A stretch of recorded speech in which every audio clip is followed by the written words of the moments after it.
Fáilte a chairde, welcome my friends. I'm so glad you're here. Today I want to tell you a traditional Irish tale, ostensibly about death. It was collected in August of 1933 by the great Irish folklorist Seán ó Súilleabháin from a storyteller called Muirchertach O'Shea in Bantry, County Cork.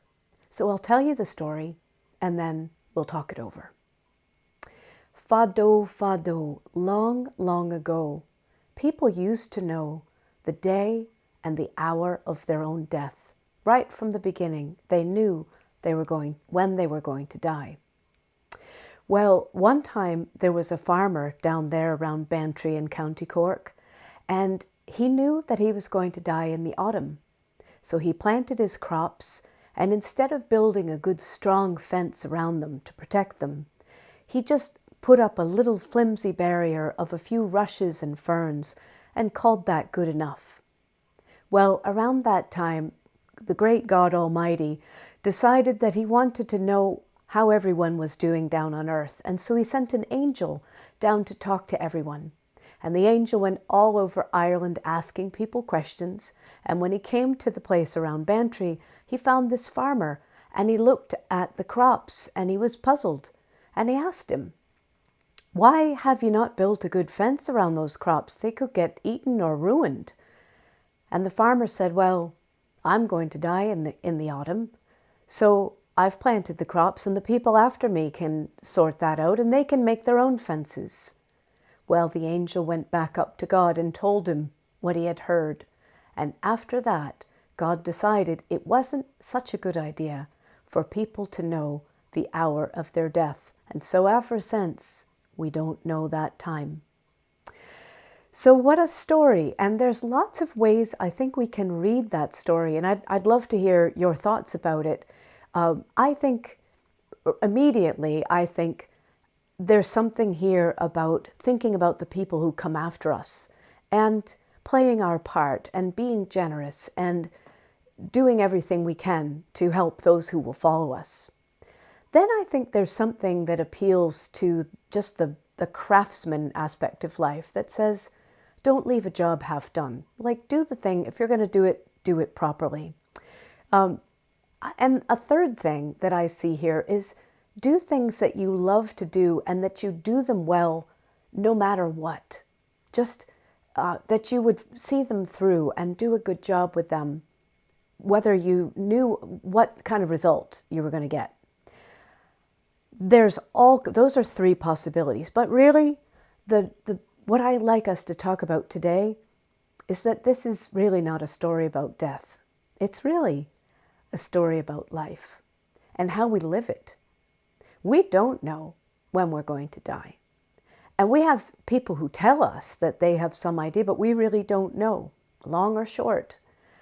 And there's something important about finding our way in thinking about our time and life. And you know, what's interesting is that farmer was still alive. He could have said, I'm going to do everything because I like farming, right? Or I don't know, there's so many things that he could have decided were important in the time that he had left. But he didn't. And we don't have that information, but we can decide. So I wanted to give you a couple of proverbs that also, I think, kind of help us with this. There's one which is Ní chóirithú de chóta chun huaighe. Ní chóirithú de chóta chun huaighe. You won't take your coat to your grave. And to me, that's like play all out. Use everything you have while you're here. Sing and dance and dig your garden and have your friends over and throw the party and take the trip and do all of the things. You won't bring your coat to your grave. You might as well, while you've got it, use what you have. Now, another one that speaks to this idea about not really knowing how much time we have is this. Síleann de chara is the namhaid nach bhfaighfidh. Síleann de chara, your friend, is the namhaid, and your enemy, Síleann, think, nach bhfaighfidh, that you'll never die. Your friend and your enemy think that you'll never die. I think what's important about that is finding the balance between thinking too much about death and thinking that you'll never die and thinking that you're going to die any day now. There's some happy medium there. And thinking too much about death leads you to despair. You think, what's the good of doing anything? In some ways, that's what happened to our farmer. But thinking that you'll never die, I think people, there's a nice expression, which is to put things on the long finger. Chur de vir ada e. Put it on the long finger, or don't put it on the long finger. Don't wait. Use your time while you're here. There's some happy medium here between thinking too much about it or that it's imminent and not thinking enough about it and looking for the way. You know yourself, but I think that's interesting. And finally, Veren and bas blas de vaha. Beren and blas va. Veren and bas. Bas is death. Blas de vaha. Death gives a taste to life.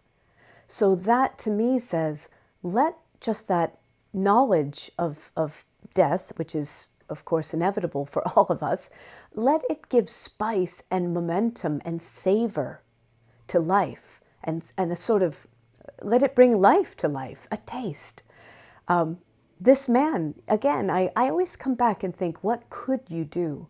And this farmer could have said, I have a whole summer ahead and I'm going to enjoy watching my crops grow. I'm going to enjoy protecting them. I'm going to enjoy being a farmer. Or he could have said, here, my children are my crops. I'm going off to spend the rest of my life at the seaside. There's a million things you could decide when you look with a sort of clear, cool, knowing, kind glance at this knowledge.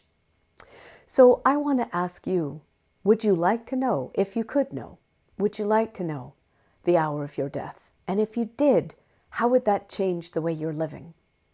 And on the other hand, would you not like to know? And not knowing, how does that change the way you live? I can't wait to hear. Please do tell me. Share your great comments. And if you will, like this video, which really does help me. I love that. Every like really does help. It's a small thing, I know. I try to like everybody's video, honestly, just because I know what it means. Anyway, and if maybe you might like to share it with a friend. So I'm so grateful that you're here with me. I can't wait to hear what you think about this story. I'm interested in those questions about knowing or not knowing, but I'm also interested in your take on this story. What do you think? Let's talk about it. So share your reflections in your comments. And if anything, I hope that this little story gets you thinking in a way that puts more life into your life. So let's have a week of vitality and really embracing the gift that is our lives. I'm so happy to be spending part of mine with you, my friends. I'll see you next week.